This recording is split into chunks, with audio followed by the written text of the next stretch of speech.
This is Mike O'Brien. I'm Senior Content Manager of Most Channel Merchant. I want to welcome everyone to the latest edition of our MCM Commerce Chat podcast. And we're talking today about things that have been happening with some of the high-flying direct-to-consumer DTC brands recently. A couple of years ago, they're all kind of superstars, darlings, getting a lot of attention, a lot of investment.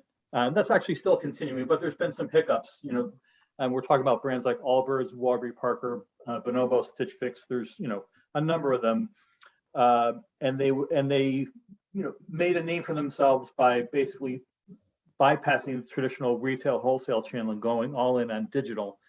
And now it seems there's a little bit of a turning of the tide with some of these marquee names. There's been a little bit of a stumble and a hiccup in terms of their sales and their profit margin. So want to explore a little bit what's kind of going in here. What are the headwinds they're running into, and where do they need to get to? So to explore all this, we're talking today with Alex Kantrowitz, and Alex is the host of the Big Technology podcast. He's also a contributor to CNBC. So Alex, welcome to my podcast.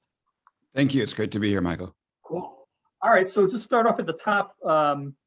What are some of the main things that are kind of headwinds working against these sort of big kind of marquee name DTC brands? I know there's a number of things you called out in your article which kind of caught my eye about Facebook ad prices, privacy changes and whatnot. So kind of walk us through some of the main things that are they're kind of having a hard time with these days. Yeah, so the standpoint that I come at this is from that of a social media reporter. I spent 6.5 years in Silicon Valley covering Facebook and Twitter up until August when I moved to New York, but I'm still on the same beat. And one of the things that we noticed that's become impossible to ignore really is that ad prices on Facebook have skyrocketed, right? So one advertiser who's quoted in my recent story said that it used to cost $6 to reach 1,000 people on Facebook. Now it costs 18 or maybe even 20. Yeah. And so when you have those skyrocketing costs for advertising, there are consequences to it. And so one of the things I try to do in my work is try to figure out what exactly is happening. And that led me to the direct-to-consumer industry, because the direct-to-consumer industry, large part of it, is built off of these low cost per 1,000 impressions on Facebook. And it's the perfect business when ad prices are low, because instead of having all the real estate costs, you can just reach people who would otherwise walk by and into your store on Facebook for a fraction of the cost that it would take to build that brick and mortar store. But the game changes when the prices go up, and the prices are going up for a couple of reasons.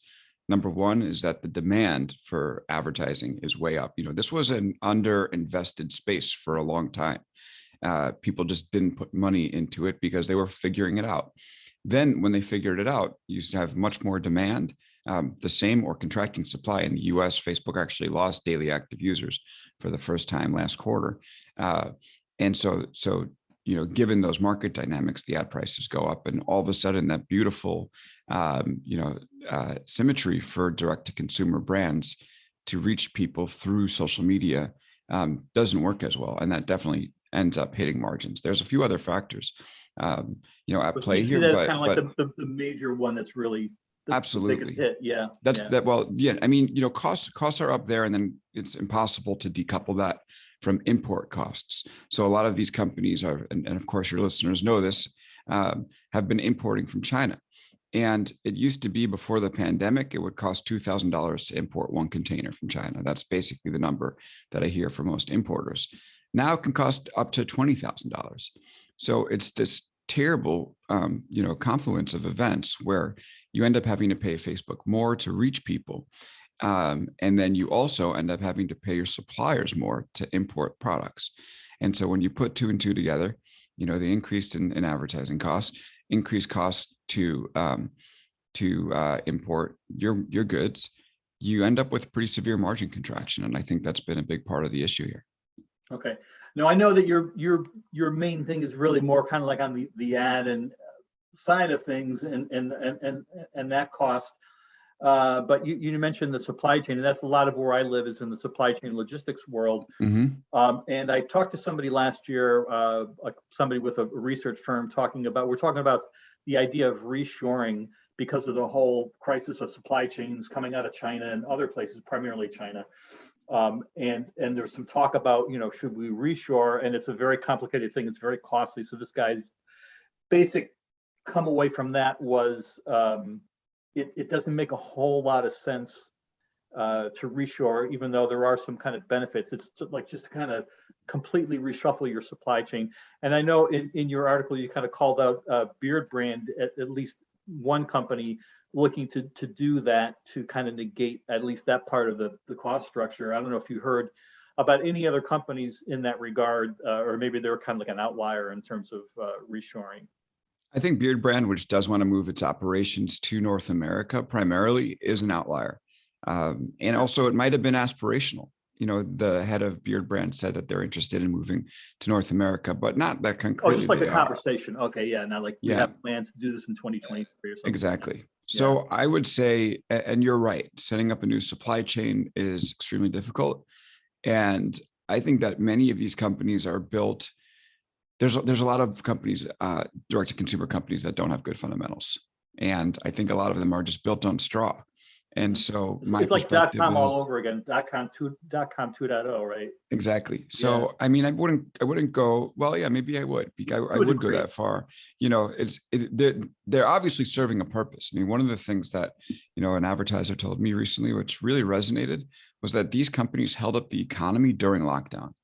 Like there was a toilet paper shortage. They went out and got the toilet paper and then found ways to reach you online and have you order it. Right. So I give them credit for that point. And the same thing with, the .com bust had some similarities because there was actually like, productive stuff that came out of the .com bust. Like Google was founded before. The ones that weren't vaporware, right? And are still with us. Exactly. So I do think that like, I wouldn't I'm not writing off the D2C industry. I think there's a lot of opportunity. But I do think that there's going to need to be a rethinking of the fundamentals so that it will be sustainable over time. So and the companies that have, I'm sorry, I cut you off.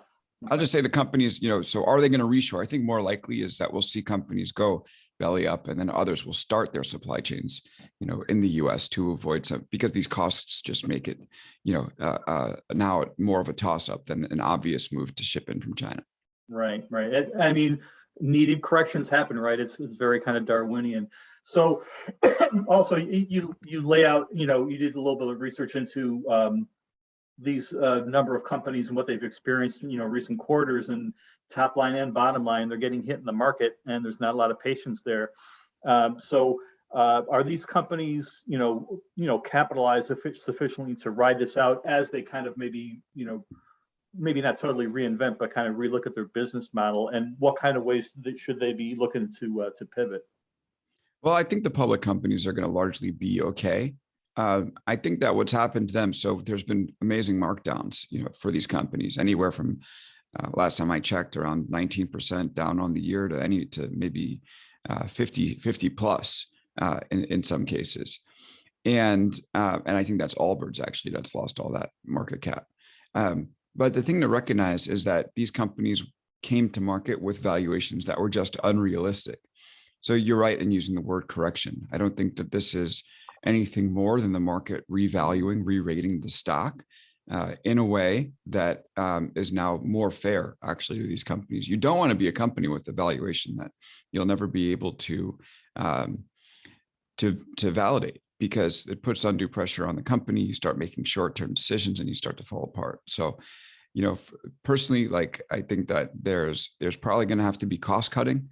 A lot of the way that these companies have done business is they set up ad campaigns and sort of set it and forget it, understanding that like X dollars in will get me Y dollars out. And, there's two calculations you make. One is that helping me grow revenue? Two is, am I making profit on it? Up until this point, the main factor has it been helping me grow revenue? And I think that they're now going to start to have to focus on the profit side of things, because you're right. They might, run out of money if they keep losing it in these social media ad auctions. Yeah. And the market only tolerates, kind of burning for a period of time, and then it kind of comes due. And also, as I mentioned at the top, a lot of these were really kind of, market darlings, media darlings. Everyone loved these brands, but maybe that's, starting to, cool down a little bit but even though there are flaws, and you also point out there's still a lot of investment pouring in. So kind of like how are investors looking at these guys, maybe like a little bit more kind of I don't know, like the kind of like maybe not the bloom is off the rose, but they're looking at them differently than they were maybe like a couple 3 years ago. Yeah, absolutely. So I think what you point out is spot on. Well, being a momentum stock works both ways. You can have momentum on the way up and momentum on the way down. And especially during the pandemic, a lot of these companies had momentum on the way up. I mean, you think about a company like Peloton, for instance. I guess we could classify Peloton as a direct-to-consumer company. And now they're starting to deal with the issues with momentum on the way down.